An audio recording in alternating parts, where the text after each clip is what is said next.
দেশবিরোধী কার্যকলাপের বিরুদ্ধে জিরো টলারেন্সের বার্তা দিয়ে পোস্ট করেছেন মুখ্যমন্ত্রী শুভেন্দু অধিকারী। সেই পোস্ট আপনাদের দেখিয়েছি। আর এই পোস্টের আগে গতকাল সাংবাদিক বৈঠকে হুঁশিয়ারি দিয়ে মুখ্যমন্ত্রী বলেছিলেন, আর্টসের বিল্ডিং এ কি হয়েছিল হাতে আছে সব প্রমাণ। কিষেনজিকে লাল স্যালুট আর এসব চলবে না, সময় সব ব্যবস্থা নেব। सिंदूरकुआ मासूद हजार का ठिकाने पर हमारी एयरफोर्स ने सक्सेसफुल स्ट्राइक किया, तब ये लोग मिছিল किया। युद्ध नয় शांति चाहिए। This type of function are working in Calcutta in West Bengal, we are tolerate? No, question does not arise. ये सब नहीं होगा। चलिए साहब, आइए 28 तारीख रक्षाबंधन का दिन है। इस बार पश्चिम बंगाल सरकार देश प्रेम का बंधन डिक्लेयर किया है। वो लोग तो आधा वंदे मातरम के लिए ठीक है, वो लोग पूरे के लिए उन लोग का दिक्कत है, लेकिन पूरा तो गायना पड़ेगा। अभी तो मद्रासा में भी वंदे मातरम गाना पड़ता है। This is a true patriotic government, no compromise with राष्ट्रवाद एंड देश प्रेम। आर्ट्स का बिल्डिंग में रेड सैल्यूट किशन जी, ये सब नहीं चलेगा। मेरा पास सब डॉक्यूमेंट है। I will take appropriate action. मुझे राष्ट्रभक्त नागरिक ने मुख्यमंत्री बनाया, वो लोग ने मुख्यमंत्री नहीं बनाया। আর যাদবপুরের এই ঘটনা নিয়ে যাদবপুর বিশ্ববিদ্যালয়ের প্রাক্তন উপাচার্য বুদ্ধদেব সাহু কি জানিয়েছেন শোনাব।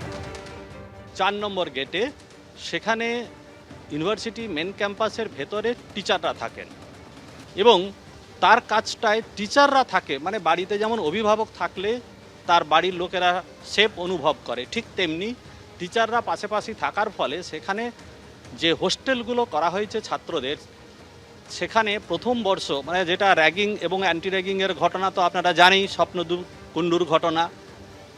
তো সেই জন্যে প্রথম বর্ষ ফার্স্ট ইয়ার এবং সেকেন্ড ইয়ারের ছাত্রাবাস দুটো সেপারেট বিল্ডিংয়ে ওখানে আছে, মোটামুটি একদমই তার কিছুটা দূরেই বা লাগাও বলা যেতে পারে সেখানে টিচার্স কোয়ার্টার আছে এবং সেখানে আমিও থাকি, মানে সোজা কথায় দেখতে পাওয়া যায়।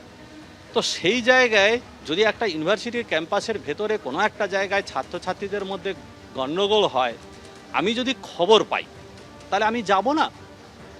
আমি ওখানে কোনো জায়গায় দেখাতে পারবে না যে আমি কোনো ছাত্রদেরকে ঢোকাচ্ছিলাম ভেতরে। আমি গিয়ে জিনিসটা বোঝার চেষ্টা করেছিলাম, সেটা আমি আগেও বলেছি, আবারও একবার বলছি যে সেদিন ঘটনা ঘটেছিল আমাকে যখন একজন শিক্ষাকর্মী এবং একজন শিক্ষক আমাকে ফোন করে জানালেন, তখন আমি শুনলাম যে সেখানে একজন ছাত্র হাসপাতালে গেছে। তখন আমি কেপিসির দিকে যাওয়ার চেষ্টা করি, তা 1 নম্বর গেটে গিয়ে দেখি সেখানে অনেক ছাত্র বসে আছে। তো এত রাত্রে এত ছাত্র বসে থাকার কারণ কি? তো এখানে এই জায়গায় কি রাত্রিবেলায় এত ছাত্র বসে থাকলো কেন? তারা কি করছিল রাত্রিবেলায়? এই যে আপনি দেখছেন যে দেওয়াল লিখন, যেখানে অ্যান্টি সোশ্যাল কিংবা দেশবিরোধী যে সমস্ত স্লোগান লেখা থাকছে, পোস্টার দেখা যাচ্ছে, সেগুলো কখন লেখে? দিনের বেলায় তো দেখা যায় না, তাহলে রাত্রিবেলায় লেখে। তার মানে কি সেটা তাদেরই পাঠ? আমি কাউকে ঢুকিয়ে এখানে গণ্ডগোল করা, কিন্তু আমি তো এটা দেখিনি, ওই দিনকে দেখলাম রাত্রিবেলায় জিবি হচ্ছিল, কি করে হচ্ছিল, এগুলো কি করে প্রশাসন করে? সেই প্রশ্নটা আমি তুলেছিলাম বলে আজকের অ্যাক্টিং রেজিস্ট্রার সেলিম বক্স উল্টোপাল্টা কাজ শুরু করে দিয়েছেন। কি করে দিয়েছেন না, ইউনিভার্সিটিতে তার নিজের বিরুদ্ধে এফআইআর করা উচিত ছিল, কিন্তু সেটা করেননি তিনি করেছেন অন্যর বিরুদ্ধে। যে টিচার স্বপ্নদ্বীপ কুণ্ডুর মতো ঘটনা আটকে দিয়েছে, সেদিন যেভাবে ঘটনা ঘটেছিল আমরা না গেলে কি হতে পারতো জানা নেই, হয়তো বা স্বপ্নদ্বীপ কুণ্ডুর মতো ঘটনা আরেকটা ঘটলেও ঘটতে পারত।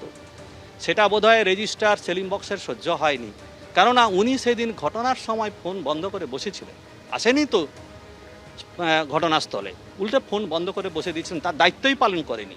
যদি করে থাকে তাহলে আমার মনে হয় যে এই অ্যাডমিনিস্ট্রেশন তার এখানে থাকার যোগ্যতা হারিয়েছে এবং এই রকম অ্যাডমিনিস্ট্রেশনের হাতে যাদবপুর অত্যন্ত ভয়াবহভাবে বিপদগ্রস্ত। স্টুডেন্টস গ্রিভেন্স রিড্রেসাল সেল, যদিও আমার কাছে এখনও চিঠি আসেনি, শুনেছি খবরের মাধ্যমে যে নাকি ওই কমিটিকে ডিজলভ করে দেওয়া হয়েছে। তার কারণ কি?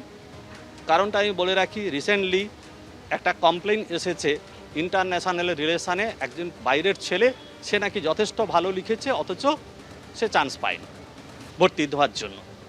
সে কমপ্লেন করেছে, সেটা নিয়ে আমরা তদন্ত শুরু করেছি এবং কাগজপত্র দেখা, তার খাতাগুলো চেক করার প্রসেস শুরু হয়েছে। ঠিক এমন সময়ে কতকগুলো ছাত্রদের চাপে অল স্টেক হোল্ডারদের মিটিং, একটা অবৈধ স্ট্যাটিউট বিরোধী এরকম একটা মিটিংয়ের মধ্য দিয়ে কিছু জনের চাপে, আমি জানি না সেখানে শিক্ষকরা ছিলেন কিনা, কিন্তু ছাত্ররা আন্দোলন করেছিল দেখেছি, তাদেরই চাপে এইটাকে কমিটিটাকে ডিজলভ করে দেওয়া হলো। এটা যদি করে থাকে তার মানে কি, এই অ্যাডমিনিস্ট্রেশন বিএ এবং বিএসসিতে যে ম্যালাফাইড ওয়েতে ছাত্রদেরকে ঢোকানো হয় সেটা এন্ডোর্সড হচ্ছে। কারণ এটা তদন্ত চলাকালীন সেই এসডিআরসিকে কোন উদ্দেশ্যে তারা সরিয়ে দিল? কেননা এই তদন্তের রিপোর্ট যদি ভুল হয়ে থাকে তাহলে পরবর্তীকালে চ্যালেঞ্জ হতে পারে। তাহলে আগে করছে কেন না, যাতে করে ঘটনাটাই উঠলে দেওয়া যায়। এখন ওনারা বলবেন যে অন্য কমিটি এসে, বলে হয় নট ওই, এবারে বলবে যে যে বর্তমান ঘটনা এটা তো একটা বানানো ঘটনা, সেই বানানো ঘটনাটা সেলিম বক্স করেছে কিনা আমার সন্দেহ আছে। তার কারণ সেলিম বক্সের হাত থেকে, মানে অ্যাক্টিং রেজিস্ট্রারের হাত থেকে কি করে সিসি ফুটেজ বাইরে বেরিয়ে যায়? তিনি একজন দায়িত্বশীল টিচার হয়ে ঘটনাক্রম বা বিশ্লেষণ না করে কি করে একজন শিক্ষকের উপস্থিতিকে প্রশ্ন করে? সুতরাং আমার যেটা মনে হচ্ছে যে এখানে পার্থ রায়ও এর সাথে জড়িত কিনা সেটাও দেখার দরকার আছে। এবিপি আনন্দ, এগিয়ে থাকে, এগিয়ে রাখে।